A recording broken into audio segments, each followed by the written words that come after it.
in the name of God, the gracious, the merciful. Aleph, Lam, Mim. The Romans had been defeated in a nearby territory. But following their defeat, they will be victorious in a few years. The matter is up to God, in the past, and in the future. On that day, the believers will rejoice in God's support. He supports whomever He wills. He is the Almighty, the Merciful. The promise of God. God never breaks His promise, but most people do not know. They know an outer aspect of the worldly life, but they are heedless of the hereafter. Do they not reflect within themselves? God did not create the heavens and the earth, and what is between them, except with reason, and for a specific duration.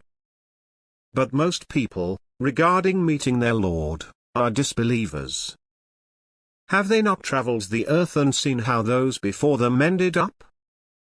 They were more powerful than them, and they cultivated the land and developed it more than they developed it, and their messengers came to them with clear signs. God would never wrong them, but they used to wrong themselves. Then, evil was the end of those who committed evil. That is because they rejected God's revelations, and used to ridicule them. God originates creation, and then repeats it. Then to Him you will be returned. On the day when the hour takes place, the guilty will despair. They will have no intercessors from among their idols, and they will disown their partners. On the day when the hour takes place, on that day they will separate. As for those who believed and did good deeds, they will be delighted in meadows. But as for those who disbelieved, and rejected our signs and the encounter of the hereafter, those will be hauled into the torment. So glorify God when you retire at night, and when you rise in the morning. His is the praise in the heavens and on earth, and in the evening, and when you reach midday. He brings the living out of the dead, and He brings the dead out of the living, and He revives the land after it had died.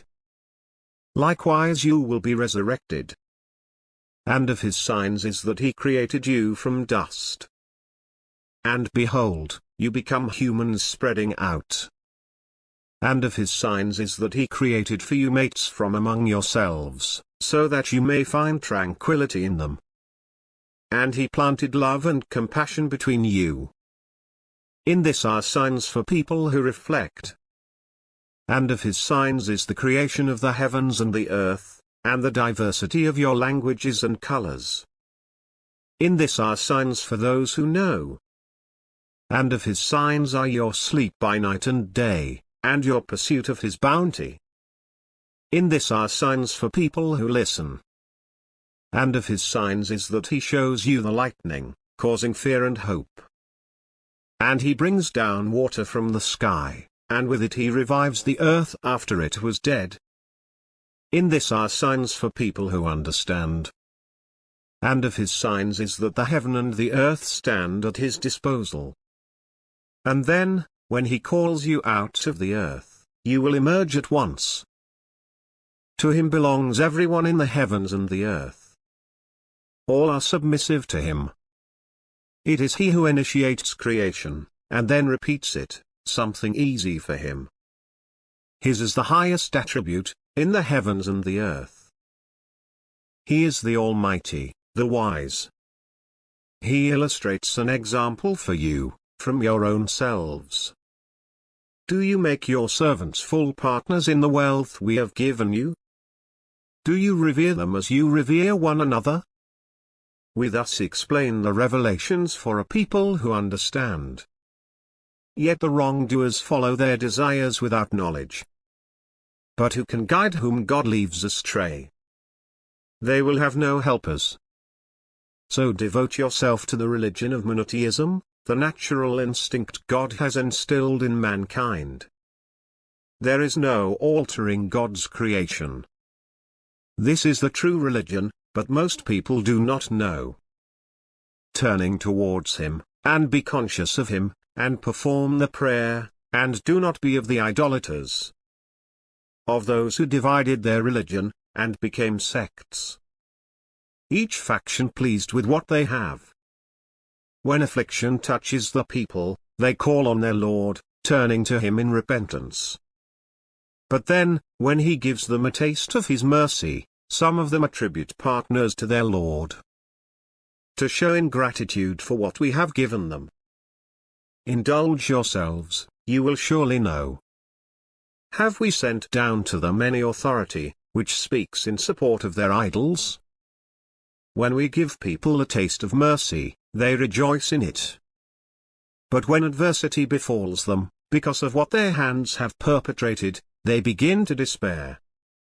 Do they not see that God expands the provision for whomever he wills, or restricts it? Surely in this are signs for people who believe. So give the relative his rights, and the destitute, and the wayfarer. That is best for those who seek God's presence. Those are the prosperous. The usury you practice, seeking thereby to multiply people's wealth, will not multiply with God. But what you give in charity, desiring God's approval, these are the multipliers. God is he who created you, then provides for you, then makes you die, then brings you back to life. Can any of your idols do any of that? Glorified is he, and exalted above what they associate.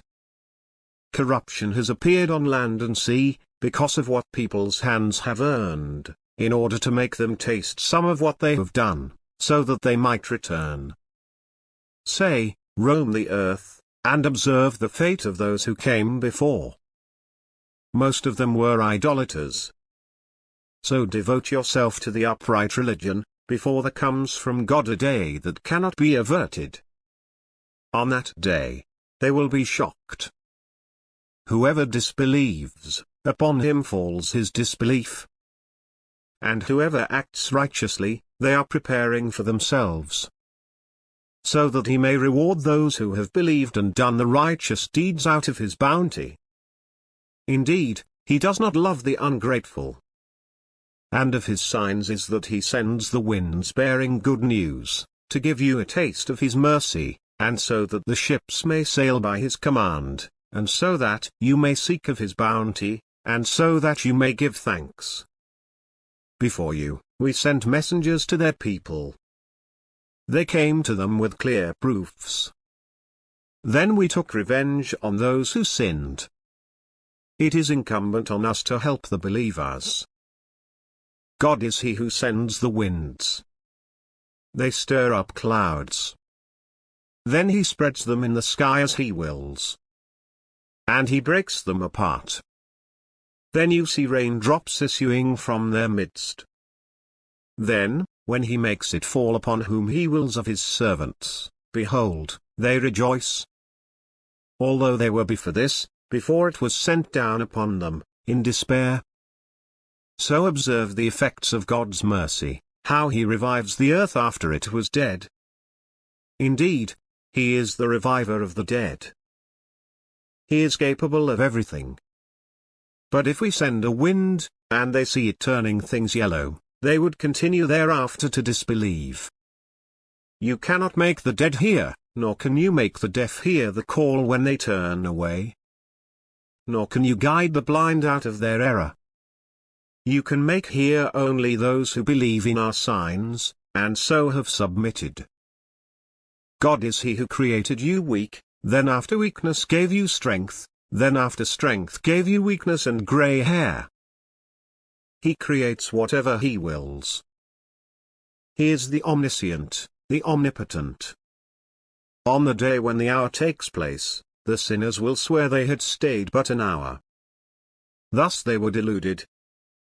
But those endowed with knowledge and faith will say, you remained in God's book until the day of resurrection. This is the day of resurrection, but you did not know. On that day, the sinners' excuses will not benefit them, nor will they be excused. We have cited in this Quran for the people every sort of parable. But even if you bring them a miracle, those who disbelieve will say, "You are nothing but fakers." God thus seals the hearts of those who do not know. So be patient. The promise of God is true. And do not let those who lack certainty belittle you,